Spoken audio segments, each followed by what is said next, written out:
മത്തിക്കറിയാണ് തയ്യാറാക്കാൻ പോകുന്നത്.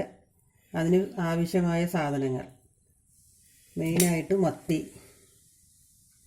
നന്നാക്കി വെച്ചത്, മുളക് പൊടി, മല്ലിപ്പൊടി, മഞ്ഞൾപ്പൊടി, ഇത് മൂന്നും കൂടി ഒരു 4 സ്പൂണ്, 2 സ്പൂണ് മുളക് പൊടി, 1.5 സ്പൂണ് മല്ലിപ്പൊടി, 1/2 സ്പൂണ് മഞ്ഞൾപ്പൊടി, കുടംപുളി ഒരു 4 കഷ്ണം, 4-4.5 കഷ്ണം, കുറച്ച് ഒരു 1/2 കിലോ അളവിനാണ് മത്തി ഉണ്ടാക്കുന്നത്, അപ്പോൾ ഒരു 4 കഷ്ണം കുടംപുളി മതി. ഉലുവ കുറച്ച്, കൂടുതലായാൽ കഴിക്കും.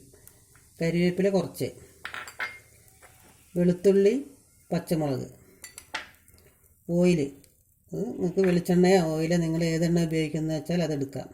ഉപ്പ്, ആവശ്യമായ ഉപ്പ്. ഞാൻ ചട്ടി വെച്ചിട്ടുണ്ട്. സ്റ്റവ് കത്തിച്ച് ചട്ടി അതിൻ്റെ മുകളിൽ വെച്ചിട്ടുണ്ട്. ചട്ടി ചൂടാവട്ടെ. ചട്ടി ചൂടായി വരുന്നുണ്ട്. ചൂടായി വരുമ്പോൾ ഓയിൽ ഒഴിക്കുന്നു.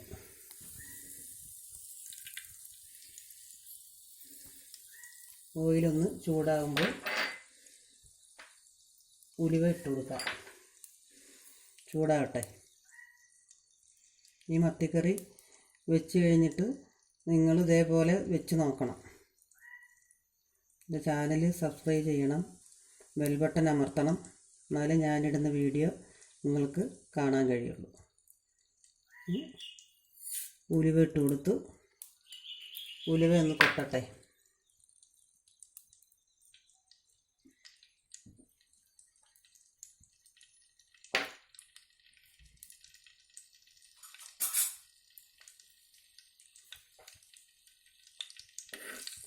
ഉലുവ ഒന്ന് മൂത്ത് വരട്ടെ. ഉലുവ മൂത്ത്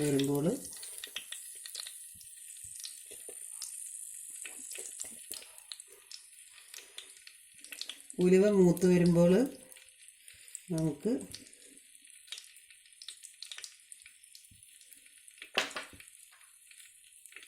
ഇത് മൂക്കുന്നതേ ഉള്ളൂ. ചട്ടി മൺചട്ടി ആയതുകൊണ്ട് ചൂടാകാൻ സമയം എടുക്കുന്നുണ്ട്. ചൂടാവട്ടെ.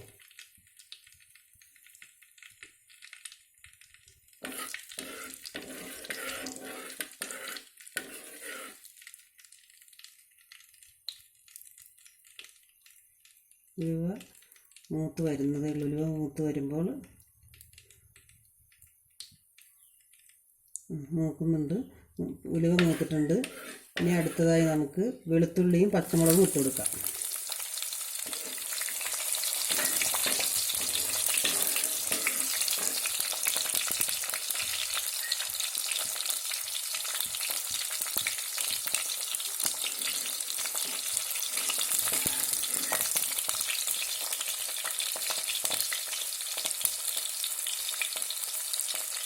വെളുത്തുള്ളിയും പച്ചമുളകും നന്നായി മൂക്കണം.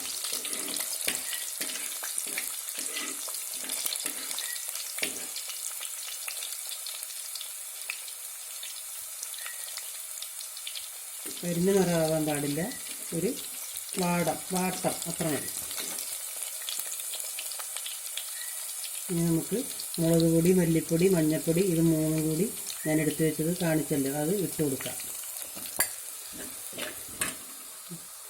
അതിട്ട് കഴിഞ്ഞാൽ സ്റ്റവ് കുറച്ച് വയ്ക്കണം, ഇല്ലെങ്കിൽ പൊടി കരിഞ്ഞു പോകും. കുറച്ച് വെച്ച് ചെറിയ ഫ്ലെയിമിൽ ചൂടാക്കുക. നന്നായി മുളക് പൊടിയുടെയും മല്ലിപ്പൊടിയുടെയും ഒക്കെ പച്ചമണം മാറുന്ന വരെ ചൂടാക്കുക. ഫ്ലെയിം കുറച്ച് വയ്ക്കാൻ മറക്കരുത്. നന്നായി ഇളക്കി കൊടുക്കണം, ഇല്ലെങ്കിൽ കരിഞ്ഞു പോകും. പുതിയതായിട്ട് കറി വയ്ക്കാനൊക്കെ തുടങ്ങുന്നവർക്ക് വേണ്ടിയിട്ടാണ് ഇത് കൂടുതലും പ്രയോജനപ്പെടുക. അല്ലാത്തവർക്കൊക്കെ അറിയാം. ഒറ്റയ്ക്ക് താമസിക്കുന്ന പെൺകുട്ടികൾക്ക് എല്ലാവർക്കും ഇത് ഉപകാരമാകും എന്ന് ഞാൻ വിചാരിക്കുന്നു. ഇനി നമുക്ക് ഇതൊന്ന് മൂത്തിട്ടുണ്ട്. കറിവേപ്പില ഇട്ട് കൊടുക്കാം. കറിവേപ്പില എത്ര വേണമെങ്കിലും ഇടാം. എൻ്റെ കയ്യിൽ കുറച്ചേ ഉള്ളൂ, അതുകൊണ്ടാണ് കുറച്ച് ഇട്ട് കൊടുത്തത്. ഇനി കറിവേപ്പില ഒന്ന് മൂത്തിട്ടുണ്ട്. ഇനി അടുത്തത് നമുക്ക് വെള്ളത്തിലിട്ട് കുടംപുളി വെച്ചിട്ടുണ്ട്, അത് ഒഴിച്ചു കൊടുക്കാം.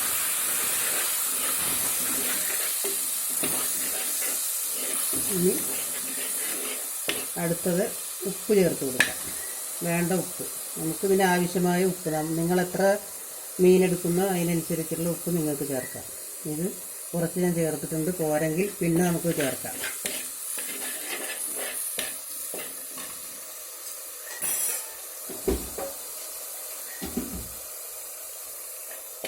ഇനി നമുക്ക് ഇതിലേക്ക് കുറച്ച് വെള്ളം ഒഴിച്ചു കൊടുക്കാം.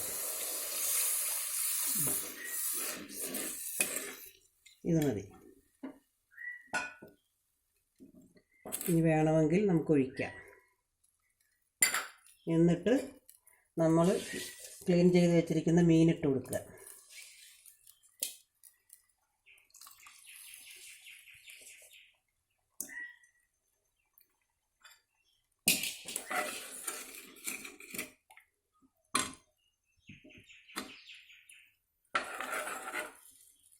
ഇനി ഇത് മത്തിയൊക്കെ വേവുന്ന ഇതാണ്. ഒരു 5 മിനിറ്റ് ഇല്ലെങ്കിൽ ഒരു 7 മിനിറ്റ് ആകുമ്പോഴത്തേക്കും ഇത് തിളച്ച് വേവും. നന്നായി തിളയ്ക്കട്ടെ. തിളച്ച് കഴിഞ്ഞിട്ട് ഉപ്പ് പുളി ഒക്കെ നമുക്ക് നോക്കാം. ഇതൊന്ന് മൂടി വെച്ച് കൊടുക്കുക.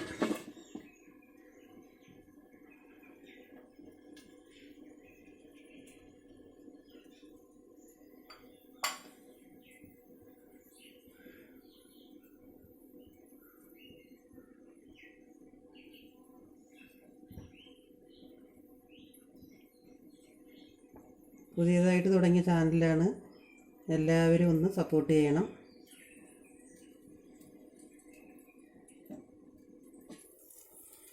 തിളയ്ക്കുന്നതേ ഉള്ളൂ, തിളയ്ക്കട്ടെ.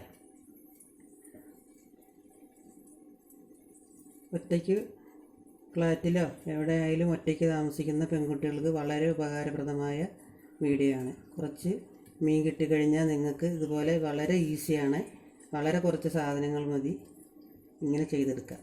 ഈ കറി ഫ്രിഡ്ജിൽ വയ്ക്കാതെ തന്നെ 2-3 ദിവസം വരെ ഇരിക്കും. കുടംപുളി ഇടുന്നത് കൊണ്ട് നമ്മൾ മൺചട്ടിയിൽ വെച്ചാൽ വളരെ രുചികരമായിരിക്കും. ഒന്ന് നോക്കട്ടെ, ഉപ്പ് പുളിയൊക്കെ ഒന്ന് നോക്കട്ടെ.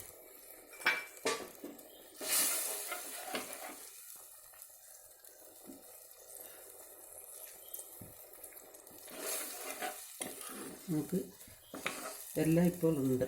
ഇനി നല്ലപോലെ ഒന്ന് തിളച്ച് കഴിഞ്ഞാൽ തന്നെ അറിയിപ്പോൾ ഉപ്പ് പുളി എല്ലാം കറക്റ്റാണ്.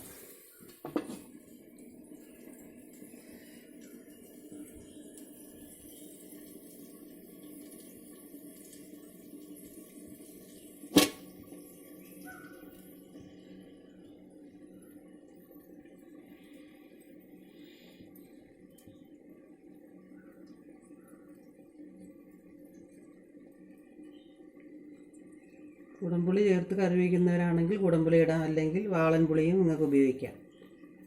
അപ്പോൾ കുടംപുളി എൻ്റെ കയ്യിലുള്ളത് കൊണ്ട് ഞാൻ കുടംപുളി ഉപയോഗിച്ച് വയ്ക്കുന്നു.